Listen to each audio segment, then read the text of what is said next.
એક એવો દેશ કે જ્યાં છોકરીઓ ટૂંકા કપડામાં સડકો પર ફરતી જોવા મળે છે. આ દેશના હેલ્સિંકી શહેરની નાઇટ લાઇફનો આનંદ માણવા લાખો ટુરિસ્ટ અહીં આવે છે. એક એવો દેશ કે જ્યાં સૌથી વધુ બાળકો પેદા કરવા માટે સરકાર ત્યાંની મહિલાઓને કરોડો રૂપિયા આપે છે. આ દેશમાં એક એવો તહેવાર પણ મનાવવામાં આવે છે કે જેમાં બધા પતિઓ તેમની પત્નીઓને ખભા પર બેસાડીને રેસ લગાવે છે. એક એવો દેશ કે જ્યાં વિશ્વમાં સૌથી વધુ પ્લાસ્ટિકની બોટલોને રિસાયકલ કરવામાં આવે છે. આ દેશમાં મચ્છર મારવાની સ્પર્ધાનું પણ આયોજન કરવામાં આવે છે. આ જ દેશના લોકો સૌથી વધારે દૂધ પીવે છે. આ દેશમાં વિશ્વની સૌથી વધુ ઝીલો છે. મિત્રો, આજે આપણે વાત કરીશું વિશ્વના સૌથી સુંદર દેશ ફિનલેન્ડની. તમને જાણીને આનંદ થશે કે ફિનલેન્ડ વિશ્વનો સૌથી ખુશમિજાજ દેશ છે. કહેવાનો મતલબ એ છે કે અહીંના લોકો ખૂબ જ રમૂજી અને મજાકિયા હોય છે અને તેમનામાં કોઈ પણ પ્રકારની ઈર્ષ્યા હોતી નથી અને કોઈના વિશે ખરાબ વિચારવું પણ કોઈના સ્વભાવમાં હોતું નથી. ફિનલેન્ડ દેશમાં કુલ 1,87,888 ઝીલો છે, જે તેને વિશ્વની સૌથી વધારે ઝીલો ધરાવતો દેશ બનાવે છે. આ દેશની કુલ વસ્તી માત્ર 55 લાખ છે. ફિનલેન્ડની રાજધાની હેલ્સિંકી છે અને તે બ્લુ સિટી તરીકે પણ ઓળખાય છે કારણ કે હેલ્સિંકીમાં સૌથી વધારે ઝીલો છે. તમને જણાવી દઈએ કે ફિનલેન્ડની વસ્તી દિન પ્રતિદિન ઘટી રહી છે, જેને ધ્યાનમાં રાખીને સરકાર અહીં વધારે બાળકો પેદા કરતા કપલને દર મહિને $1,000 આપે છે. મિત્રો, ફિનલેન્ડમાં નેશનલ સ્લીપી ડે ની પણ ઉજવણી કરવામાં આવે છે. આ દિવસે પરિવારનો જે સભ્ય સૌથી મોડો જાગે છે તેને પરિવારના બાકીના લોકો નદીના પાણીમાં ફેંકી દે છે અને તે પણ ઠંડા પાણીમાં.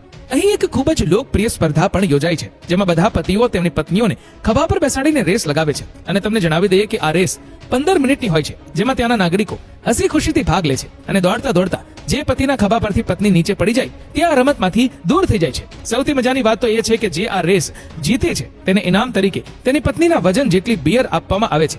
ફિનલેન્ડમાં દર રવિવારે લોકો તેમના શહેરમાં મચ્છર મારવાની સ્પર્ધાનું પણ આયોજન કરે છે. જે સૌથી વધુ મચ્છરોને મારે છે તે કિંગ ઓફ મસ્કીટો કિલર તરીકે ઓળખાય છે. મિત્રો, ફિનલેન્ડ દેશમાં શિક્ષણ સંપૂર્ણપણે મફત છે. અહીં પુસ્તકોથી લઈને શાળાના ડ્રેસ સુધી બધું સરકાર ફ્રીમાં આપે છે, પરંતુ ભણવું દરેક માટે ફરજિયાત હોય છે. અહીં 7 વર્ષની ઉંમર પહેલા બાળકને શાળાએ મોકલી શકાતા નથી કારણ કે અહીંની સરકાર માને છે કે બાળકનો સર્વાંગી વિકાસ પ્રથમ 7 વર્ષમાં જ થાય છે.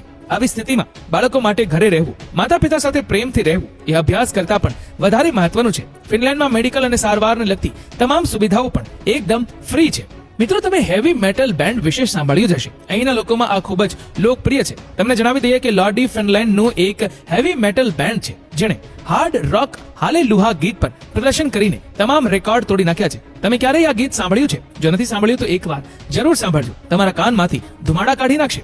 મિત્રો, અહીંના લોકો સૌથી વધારે દૂધ પીવે છે કારણ કે ફિનલેન્ડમાં દૂધ પ્રોડ્યુસ કરતી કંપનીઓ આખી દુનિયામાં સૌથી વધારે ફેમસ છે અને અહીંયાથી ઘણા દેશોમાં દૂધને એક્સપોર્ટ પણ કરવામાં આવે છે. આ દેશમાં 98% પ્લાસ્ટિકની બોટલો રિસાયકલ કરવામાં આવે છે, જ્યારે 100% કાચની બોટલો પણ રિસાયકલ કરવામાં આવે છે.